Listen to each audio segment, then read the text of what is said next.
Welcome back. Today we're going to talk about TINHIFI's Space C5, or just the C5 as it is known online if you're trying to purchase it. So here's what it looks like up close. So these are very tin looking shells, maybe T2 looking shells. I think the shape is actually a little bit different, and I don't remember the T2 Plus actually having an oval nozzle like that. So if you're a tip roller, you will take notice this is slightly bigger than your typical nozzle just because of the oval shape, but it actually fits most tips fine. Cable is kind of 4-core SPC, actually quite nice. Not too bad. I think the build and the cable, I think all that looks about the price, which is about $80. But let's kind of jump into it and we'll take a look at see what actually transpired here. So the TINHIFI C series, for those of you following along, C2 and C3 were very much Harman style tuning. C5, they also call it out and say it was their attempt at Harman style tuning. So instead of having a single dynamic driver, and C2 and C3 had very, very nice dynamic drivers to really pull off and execute the signature quite well. C3 is here in the green, and you can kind of see exactly what that looks like. Quite a little bassy set. Harman style pin again right to the target, and then a really nice amount of extension off the back end of the treble. So C5 tried to do almost exactly the same thing. That amount of bass on a square planar driver is a lot of bass. I think it's actually more bassy sounding than C3, or maybe it's just the way this all transpired here. But again, they tried to bring it up very close to where C3 is, and without the back end of the upper treble, and mid and upper treble, they clearly tried to push this out a little bit. There probably wasn't enough detail and resolution here, so they tried to bump up the BA pin again just a bit, move it a little more forward, so this sounded a little more detailed. And they really pushed this to the point of which they probably felt it was getting too shouty.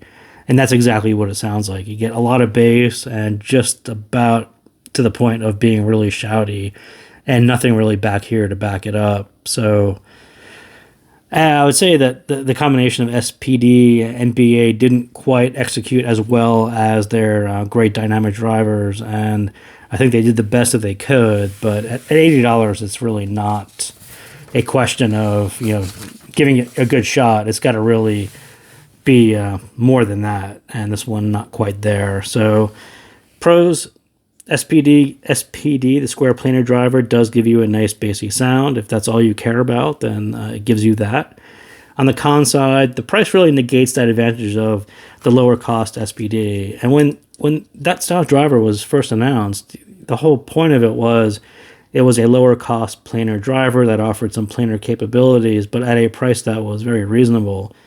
And to charge $80, seems sort of negating what the original intent was to offer sets in the more budget area that had planar capabilities.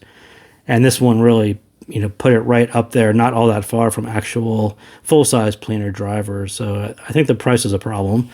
That upper range handled by the BA really barely cuts through the bass. As I said, there's nothing really in the upper treble to back it up. And this one is another SPD plus BA that doesn't quite compete with Gamiho. I think that will always be the standard reference for this implementation, and no one has really gone beyond it other than Canera themselves with their second SPD 2.0 version.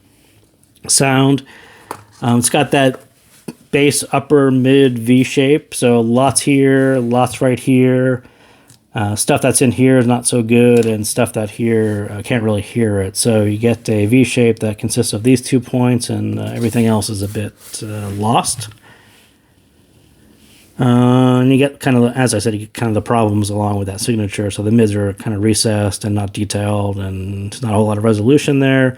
Bass, plenty of it, but it's not really controlled. It's not the defined bass you would expect with an SPD driver or for the price, right? Either one. If you ignore the driver, at $80, it's got to have better bass than that. If you don't ignore the driver, SPD actually should be able to do better bass than it does. Kind of a distracting amount of mids, distracting amount of, that's supposed to say bass competing with the mids. It's just a distracting amount of bass is what I will leave it at. Mids recessed and lacking the detail, resolution, and transparency to compete with anything at this price point, right? You know, it's not a cheap set, and they've got to really nail that, or at least come close to nailing it. This one doesn't really come close. So that upper mid emphasis, an attempt to make it sound more detailed and give it some more resolution, like I said, it kind of, they really poked this a little bit too far forward, up a little bit. You know, it's quite a bit lifted from where Harman is. And obviously that was an attempt to really make this sound a little more detailed. And with it 1BA, not quite there. Treble is just inconsistent, like I said. Very heavy pin to gain area. The rest of it falls off quickly. Not a whole lot there. So you get a boosted lower end and nothing really on the upper end. Really not enough treble to sound natural or compete with the bass. So it ends up sounding, and I wouldn't actually say it sounds dark. I would say it sounds shouty, and this is a bit dark, but it doesn't really come across dark because you're hearing a lot of this. So kind of a strange, bassy, shouty, no air kind of sound. I'm not sure what signature that is that they were shouting or shooting for, but it's not quite Harman. Like the bass, occasionally distracting enough to lower the volume. Like I said, it is really boosted to the point where it sounds a bit shouty, and I found myself kind of turning down the volume just to avoid that. Stage, not much upper treble is going to center this, and it's just basically between your ears. There's just not a whole lot of height to it or width to it without any upper treble or mid treble, about what I expected. So there you go. That's what I got on C5. So thank you guys again for tuning in, and I'll see you next time.